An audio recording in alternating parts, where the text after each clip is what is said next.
Bon, journée numéro 2.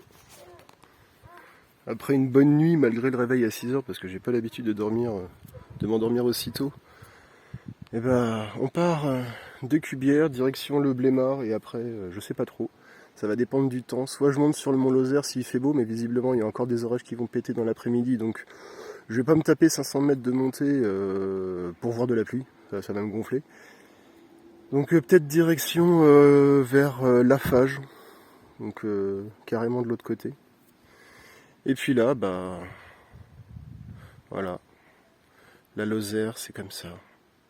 C'est vert, c'est tranquille, il n'y a pas grand monde, c'est vallonné. Et on a des taureaux. Ouais, ça se voit pas, mais on le voit pas encore d'ici, et puis j'arrive pas à choper le zoom. Mais ils ont des zizi. Ouais. Alors je sais qu'en ce moment, avec tous les trucs du LGBT, les transgenres et tout ça, ils pourraient peut-être s'identifier à une vache. Peut-être une vache Milka, j'en sais rien. Mais non, eux ils ont pas ce genre de problème. Une paire de couilles et une bite, t'es un mec, tu peux porter des bébés, t'es une fille. Fin de l'histoire. Voilà, on va arrêter les couillonnades. Voilà, les choses sont simples. Et c'est peut-être un des problèmes qui fait que, en tout cas, la société occidentale part en couille, c'est le cas de le dire. C'est qu'on ne sait plus qui est quoi. Toute chose en vaut une autre. Il n'y a plus de repères. Si tu as envie de t'identifier à un Pikachu, à un fox terrier à poil dur ou à une girafe, eh ben t'as le droit. C'est ta liberté. Moi, en tant que personnel soignant, ce genre de choses, ça s'appelle du délire d'identité. C'est un délire, c'est un problème d'identification en fait. C'est pas parce que tu veux être Pikachu que tu vas l'être en fait. T'es un humain, tu le resteras, tu pourras faire tout ce que tu veux, toute la chirurgie ou toutes les hormonothérapies que tu pourras faire. Tu pourras pas sortir de ta Pokéball quoi. Même si tu trouves une pierre foudre pour te faire passer au stade suivant, non, c'est pas vrai. C'est de la même façon que on pourrait me dire, je sais pas moi, moi Aurélien, je m'identifie à je sais pas quoi. Bah non en fait c'est pas vrai. C'est pas vrai. Je suis Aurel, je suis un homme blanc, 37 ans. Et je pourrais faire tout ce que je veux, mon mental pourra jouer autant qu'il veut, ça changera strictement rien à ce que je suis. Il y a quand même des réalités biologiques quoi, au bout d'un moment. Je veux dire, c'est pas parce que j'ai envie de m'identifier à une femme noire que je vais être une femme noire. Je serai un homme blanc toute ma vie, que ça me plaise ou pas en fait. Tout comme j'ai 37 ans, je ne peux pas dire que j'en ai 15 ou que j'en ai 60. Dire l'âge, la couleur de peau, le sexe, c'est des choses qui sont signifiantes. C'est pas juste pour faire beau en fait. Et c'est comme ça. Alors je sais qu'aujourd'hui, notre société est majoritairement composée de gens qui vivent en zone urbaine et périurbaine, qui n'ont plus du tout aucun contact avec la réalité tangible de la terre, de la nature, des animaux. Ben en fait c'est votre problème quoi. Et si vous voulez pas vous reconnecter à tout ça, et ben bon courage. Bon courage. Parce que vous vous mettez des bâtons dans les roues tout seul quoi, et à être naïf et à croire bêtement ce qu'on vous dit à la télé ou sur les réseaux sociaux, bah c'est de la merde. Honnêtement c'est de la merde quoi. Enfin, je dis pas que c'était mieux avant, je dis juste que là c'est pire. Voilà. Il y a des choses formidables à notre époque moderne. Genre, je sais pas, il y a des technologies qui sont super, il y a une médecine qui permet de faire beaucoup de choses, même si elle fait aussi des saloperies. Tout n'est pas acheté. Mais ça là, ce truc LGBT, woke et compagnie, putain, je pense que ça met de la confusion là où il y en a déjà en fait. Et quand on en est à avoir ce genre de questionnement, est-ce que je suis une femme, est-ce que je suis un homme, ah là là, je ne sais plus qui je suis. Mais t'es baisé en fait, t'es baisé dans ta tête. Et c'est inquiétant en fait, effectivement. Et je pense que ces gens-là, il faut leur proposer des solutions. Mais je pense pas que ce soit la médecine qui puisse régler leurs problèmes. C'est plutôt une psychothérapie en fait. Je pense que mes pères, alors je suis pas médecin, mais mes pères soignants et médecins sont dans l'erreur à vouloir leur proposer des solutions qui n'en sont pas. C'est rigolo d'avoir ce genre de discussion alors que j'ai simplement vu 3 taureaux quoi. En plus ça se trouve ils se sont montés dessus pendant la nuit, on n'en sait rien quoi. Bref. Ah bah tiens, je parlais de colchicks hier. Ah, il y en a encore plein là. Attendez, je vais essayer de vous les montrer. On les voit. Je sais pas si vous les voyez là-haut en blanc. Là. Regardez. Tout ça, ce sont des colchicks. Et un feu. Voilà. Bon.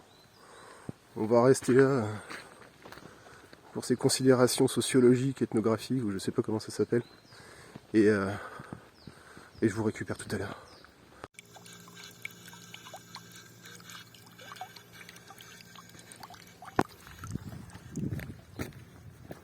J'adore la Lozère, il y a de l'eau partout. Je sais pas pourquoi, mais c'est un truc qui m'a toujours rassuré en rando de voir des fontaines, des cours d'eau. Pas les étangs, pas les mares, pas les lacs. J'aime bien quand l'eau elle est vive, quand elle bouge. Je pense que c'est par pur hygiénisme, parce que l'eau courante en général amasse toujours beaucoup moins de bactéries, des choses comme ça. Bref, on s'en fout. J'aime l'eau, voilà. Vous allez voir, chez les camping-caristes, il y a 2 écoles. Il y a camping-car, normal, tranquille. Rien à redire. Et il y a celui qui a pris des champignons. Voilà. Là, il y a des gobelins, il y a de la forêt, il y a des plantes, il y a des trucs qui parlent. Au moins, si on lui vole, j'ai envie de dire, celui-là, on le retrouve vite. Hein. Ah putain, il a même fait l'autre face, quoi. Il y a face A, face B. Ah, qu'est-ce qu'il raconte? Alors, n'écoutez pas les ragots sur quelqu'un, apprenez à avoir votre propre jugement. Car vous risquez de passer à côté de personnes formidables à cause des personnes formidables. Oh, oh, oh. Qui aiment dénigrer les autres, faites de votre différence une force et cultivez-la. Il manque un accent, car elle est rare et donc précieuse. Maurice est un vieux J5, et il s'appelle Maurice le camping-car. De plus de 30 ans, il a été visité plusieurs fois et il n'y a plus rien à prendre. Il n'est là que pour me permettre de m'évader et vous de vous émerveiller par son style. La renarde. Namasté. Eh ben, namasté là, madame la renarde. Bon, je viens d'arriver à l'église du Blémard. Ça fait quoi, 6 km que je marche. J'aime bien rentrer dans les églises, surtout qu'ici elles sont toutes ouvertes. Une église c'est féminin. C'est pas une église, c'est une église. Je parle pas trop fort parce que ça résonne et bon, je me fais tout petit devant Dieu. J'aime bien les églises, j'aime bien rentrer dedans, j'aime bien le calme, même si je me considère pas vraiment comme chrétien. Même si je suis baptisé, même si j'ai suivi un enseignement catholique de la primaire à la terminale et que je suis allé jusqu'à Compostelle, donc je suis de culture chrétienne, je suis pas chrétien au sens strict du terme. Ça fait 10 ans que je suis pas allé à une messe. Et puis les messes, ça m'emmerde, pour être très franc. Ah si, j'avais assisté à la messe donnée en l'honneur des pèlerins à Saint-Jacques-de-Compostelle, où j'avais vu le Botafumeiro, qui va à 70 km/h devant vous. C'est un gros encensoir qui doit faire 70 kg et il est, mis sur un balancier. Il bouge comme une sorte de pendule, il est accroché au plafond de la cathédrale, c'est assez impressionnant quand on le voit passer à côté. La légende dit que si on met des encens dans le Botafumeiro, dans la cathédrale de Santiago, c'est pour, à cause de l'odeur des pèlerins. C'est sympa, hein. Alors que c'est pas vrai, on pue pas du tout. On se lave de temps en temps, quand on peut. Donc là, je sais pas trop ce que je vais faire. Je pense que je vais m'arrêter. J'ai envie de boire un coca. Peut-être qu'ils font du Lozère Cola, mais ils font du Brescola ou du l'Auvergnat Cola. Donc on va bien voir. Et après je sais pas ce que je vais faire parce que j'ai l'impression que je vais jouer avec les nuages et la pluie un peu toute la journée. Et ça c'est quelque chose, comme je vous ai dit hier, ça me saoule. Je déteste la pluie quand je marche. J'adore la pluie quand je suis chez moi et que je suis sous un toit, mais alors là, ça me stresse, mais vous imaginez même pas. Donc bon, je vais aller me promener dans le Blémard. Je vais voir ce que ça donne. Ça a l'air d'être sympa. Je sais pas par où passer d'ailleurs. Et je m'y étais arrêté il y a 9 ans. C'était à peu près la même époque, en 2014. J'avais fait le chemin de Stevenson et je m'étais arrêté au Blémard à cause d'une histoire de chat. Oui, ma chatte a eu la bonne idée de ne pas vouloir rentrer pendant 2 semaines chez moi et j'ai trouvé que c'était un petit peu long, donc je me suis dit que j'allais rentrer. Alors qu'il ne restait pas grand chose à faire pour aller jusqu'à Alès, mais bon. Ah, vous savez ce que c'est les petits chats. Ah. Faut pas les laisser tout seuls. Et donc ouais, je repensais à ça tout à l'heure et je me disais qu'au final, Stevenson, en plus d'être rentré dans l'histoire en tant qu'écrivain, parce qu'il a écrit L'île au trésor, le docteur Jekyll et Mr. Hyde, qu'il a écrit La traversée des Cévennes avec une ânesse, c'était en 1886, et au final, par exemple, Décathlon peut remercier ce brave homme, que c'est grâce à lui qu'il a inventé le concept de la randonnée. C'est con, à l'époque on marchait pour se rendre d'un point A à un point B, mais pour une bonne raison. Lui, sa bonne raison, c'était juste de mettre un pied devant l'autre et de partir à l'aventure. Il passait pour un taré à l'époque. Et au final, j'ai presque envie de dire que, avec le peu de technologie de l'époque, ce qu'il a fait, c'est qu'il a inventé les vlogs. En fait, c'était un youtubeur du 19e siècle. Ouais, je suis sûr qu'on lui aurait filé un smartphone, de la 4G, du Wi-Fi et YouTube. Il n'aurait pas écrit son bouquin, il aurait vlogué. Exactement comme là, je suis en train de le faire à ma petite échelle ou d'autres l'ont fait avant moi. Donc au final, Stevenson, il a inventé 2 trucs. La randonnée et le vlogging. C'est la classe. Et tout ça à cause d'une histoire de cœur et de problèmes de santé. Il était, on va dire, d'une faible santé. Et son médecin lui avait conseillé de changer de lieu de vie et de descendre en France pour la douceur du climat français. Et il a rencontré une nana, forcément, elle lui a brisé le cœur. Lui, il a eu le spleen, en bon anglais, il a eu envie de mourir, puis il s'est dit non, je ne vais pas crever, je vais inventer la randonnée. Donc il est descendu c'était comment ça s'appelle ? Monastier, sur Gazeille, juste en dessous du Puy-en-Velay, en Haute-Loire.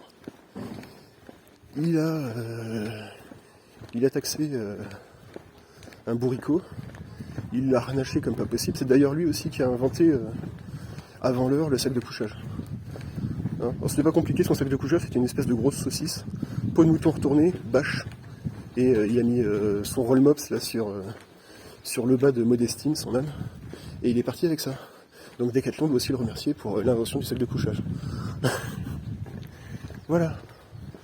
Bon. Je suis place basse, au Blémard. J'ai aucune idée d'où je suis. Ça me rappelle rien du tout de là où je suis passé il y a 10 ans. Donc je vais essayer de retrouver mon chemin et puis on se recapte tout à l'heure. Tchuss. Ah bon. J'ai enfin de passer le Mont Lozère, le pic de Finiels exactement. Et hier, je vous parlais des fouassous, les petits canaux d'irrigation faits par les anciens. Regardez. Voilà. Ils sont là. Il y en a partout. Bon, j'ai cru que j'allais me prendre de l'eau sur la tronche. En fait, non. Ça joue beaucoup à soleil, nuage. Parfois des gros nuages qui sont vraiment pas cool. Mais bon, ça va. C'est passé. Donc là, je vais descendre normalement sur le village de Finiels et après, je vais descendre sur le pont de Montvert où je vais certainement recroiser Tennessee. pas Tennessee Williams, juste Tennessee. Un marcheur qui faisait le Stevenson avec qui j'ai vite fait sympathiser, qui m'a payé une bière au Carrefour Market du Blémard. Il y a sa femme qui est passée le chercher, puis il a recroisé son fils. Sa femme travaille à Nice. Et normalement il s'arrête au pont de Montvert, donc peut-être que je le recroiserai là-haut. Je sais pas encore où je vais dormir, si je vais faire du camping sauvage, du camping municipal, du gîte municipal, je sais pas. Ça dépendra de la météo. Là il doit être, je sais pas, 13h30, quelque chose comme ça. J'ai encore à peu près 2 heures de marche, donc je vais arriver vers 16h, bien tassé. Ça me laisse largement le temps pour prendre mon temps, pour me reposer, profiter et regardez, c'est beau.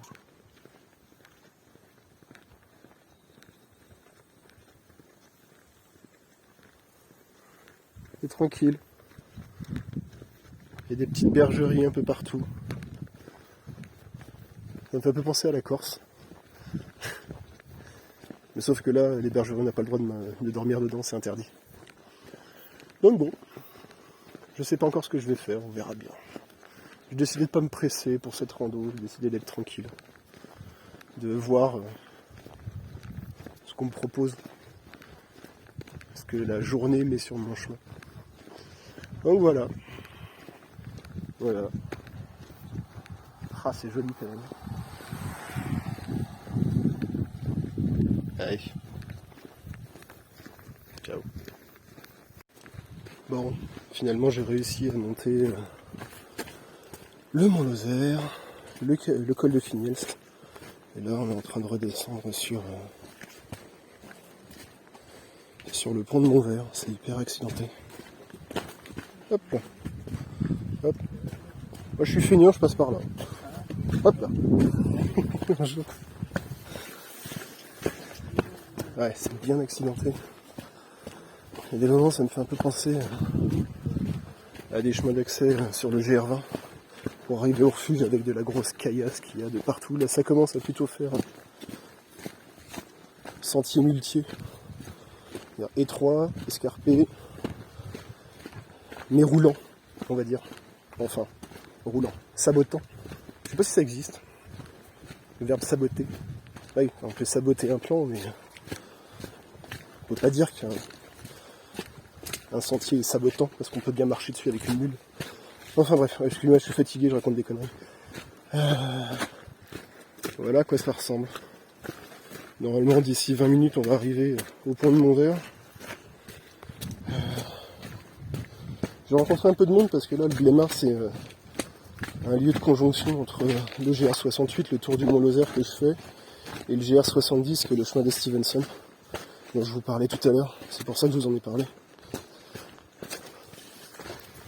Et donc, je sais pas trop où je vais dormir, parce qu'il y a encore de l'orage qui est prévu pour la fin d'après-midi. Il doit être 15h, un truc comme ça. Et il y a de l'orage normalement jusqu'à 21h, donc je suis pas sûr de me coller sous la tente. Malgré le fait qu'à mon avis il y a des spots, parce qu'on est à côté du... On est à côté du Tarn, parce que le Tarn, ou le Lot, merde je sais plus. Sur la carte c'était le Tarn, mais j'ai vu le Lot tout à l'heure. Bon je sais plus, bref, il y a de la flotte quoi. J'avais vu des spots pas mal sur aussi bien sur la carte que sur Google Maps, ce que j'utilisais pas avant. Maintenant je commence à l'utiliser. Franchement c'est bien pratique d'avoir les vues satellites. Donc je sais pas, je vais voir avec les autres gens avec qui je marche, qui sont derrière moi, parce que je marche un peu plus vite qu'eux. Donc il y a un gîte communal, peut-être que je m'y arrêterai, voilà. Ce sera plus simple, il y aura un peu de monde, on cuisinera ensemble, on va se faire je pense une petite bouffe et voilà, on va passer une soirée tranquille, à discuter de choses et d'autres. Parce que c'est aussi un petit peu ça la rando, où tu pars tout seul, mais au final tu rencontres des gens. Ouais, t'as des discussions un peu à bâton rompu, parce qu'au final, tu les connais pas, ils te connaissent pas, il n'y a pas d'implication affectivo-émotionnelle, ou je sais pas quoi, il n'y a pas d'enjeu quoi. Tu peux un peu dire ce que tu veux. Et ça fait du bien. Ça fait du bien à cette époque où un peu dire sa propre vérité, c'est C'est limite un acte de rébellion. Je sais plus quel écrivain avait dit ça. Pas Camus. Il faudrait que j'essaie de retrouver la citation exactement. En gros, c'était ça. En période de crise, dire la vérité est un acte de... une sorte d'acte héroïque. Ouais, et ben on est un petit peu là-dedans maintenant. Ah, c'est super beau.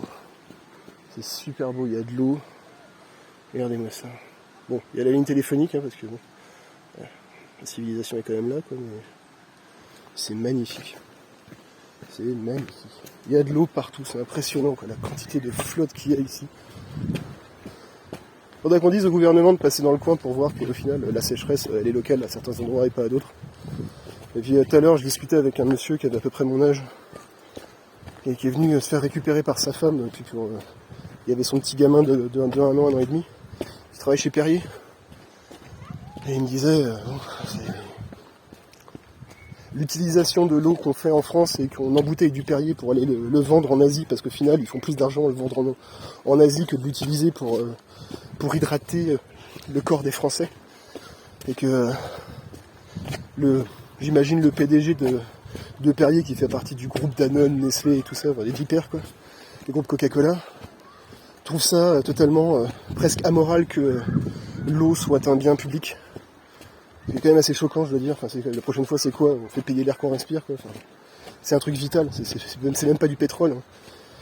Et j'ai appris que la France avait vendu, et il me l'a confirmé, je le savais un petit peu, mais il me l'a confirmé, que la France a vendu des millions de mètres cubes d'eau venant de nappes phréatiques, donc de l'eau qui a plusieurs milliers d'années, je crois à l'Arabie Saoudite contre du pétrole. Alors que bon, je sais pas, quand t'as du pétrole et que t'as le fric qu'ils ont, ce serait peut-être une bonne idée de construire des usines de désalinisation de l'eau de mer qui est juste à côté de chez eux. Enfin, je sais pas, au bout d'un moment. C'est quoi? C'est du pétrole contre de la flotte en faisant plusieurs milliers de kilomètres avec pour. C'est le délire habituel de cette société qui comprend plus rien, qui fait n'importe quoi. Enfin, on est en train de vendre un bien commun de l'eau. Je sais pas si vous vous rappelez du film 300 avec la bataille des Thermopyles du dieu Léonidas contre Xerxès. Alors bon, c'est romancé, il y a beaucoup d'hémoglobine, mais il y a un truc qui m'avait marqué au départ quand il y a un émissaire du roi Xerxès qui vient voir Léonidas et puis il lui dit mon roi ne veut qu'une seule chose, de la terre et de l'eau. Bah là on y est un petit peu quoi, et j'avoue que c'est flippant. Bon, moi ça va, j'ai pas de gamin, mais lui il en a un, et ça commence à lui faire voir les choses un petit peu différemment, et il me dit j'ai qu'une seule peur, c'est que mon gamin me reproche un jour la société de merde que je lui ai laissée quoi.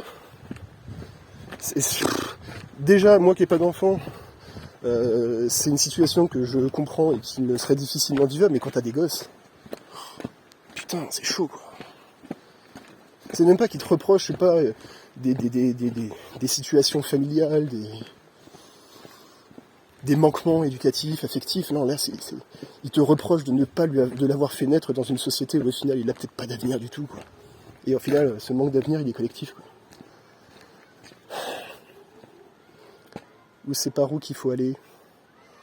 Hôtel, gîte, enclos des Alpes, camping municipal, office de tourisme, machin. Gendarmerie, non, j'ai pas envie d'aller. Ah, gîte communal, salle polyvalente. Ouh, on va faire la fête. Allez, c'est parti. Bon, sur ces considérations d'ours râleurs,